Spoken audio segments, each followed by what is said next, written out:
যেতে হবে পরপারে।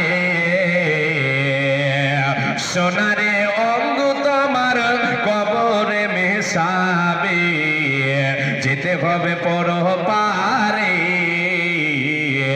দুনিয়ার মায়ায় রইলে পড়ে কি জবাব দেবে বন্ধু কবরেতে যাইয়া। দুনিয়ার মায়ায় রইলে পড়ে কি জবাব দেবে বন্ধু কবরেতে যাইয়া। কবরের মাটি সাবিচর ঘাটি কেমনে দেবে পাড়ি, কেমনে রইবে তুমি তাহার ভিতরে। যেতে হবে পরপারে। দুনিয়ার মায়ায় রইলে পড়ে কি জবাব দেবে বন্ধু কবরেতে যাইয়া। হাসরের ময়দান বড় ভীষণে স্থান, হাসরের ময়দান বড় ভীষণে স্থান।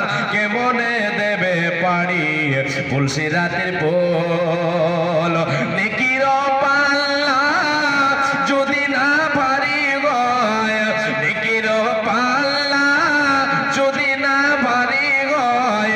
কেমনে যাইবি তুমি জান্নাতের ভেতরে। যেতে হবে পরপারে, যেতে হবে পরপারে। জাহান্নামের শাস্তি লোহার হাতুড়ি, জাহান্নামের শাস্তি লোহার হাতুড়ি। কেমনে সইবে তুমি তাহার ভিতরে। যেতে হবে পরপারে। সোনারে দেহ তোমার মাটিতে খাইবে, যেতে হবে পরপারে। ইসলাম দরদি ভাই ও বাবাজান, আমাকে আপনাকে পরকাল গমন করতে হবে। আল্লাহ তাআলার প্রকৃত বান্দার পরিচয় আপনাদেরকে দেখাচ্ছি। রহমানের প্রকৃত বান্দা এবং বান্দির গুণ তার ভিতরে কি থাকবে।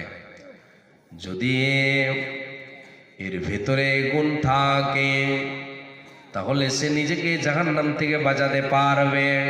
আমার আল্লাহ তাকে জাহান্নাম থেকে বাঁচাবেন, জাহান্নাম থেকে সে নিষ্কৃতি পাবে, আল্লাহর জান্নাতের মেহমান হতে পারবে। কে যে আল্লাহর রহমানের প্রকৃত গোলাম হবে। এরপরে আল্লাহ তাবারাক ওয়া তাআলা বলেন, হে আমার বান্দারা তোমরা শুনে নাও, রহমানের প্রকৃত বান্দা বান্দি যারা হবে এরা তো পৃথিবীর বুকে চলবে নম্রভাবে, অহংকার থাকবে না। এদের জুবান যেন কন্ট্রোল করে চলবে, পবিত্র রাখবে, অপবিত্র করবে না, বিফাইশ কথা বলবে না।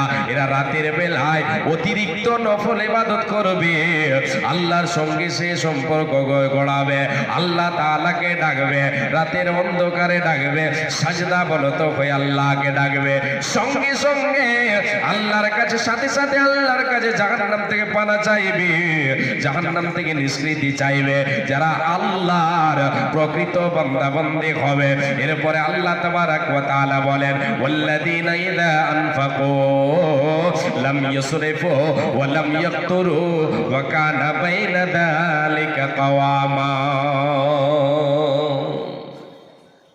আল্লাহ তাআলা বলছেন, কোন খরচ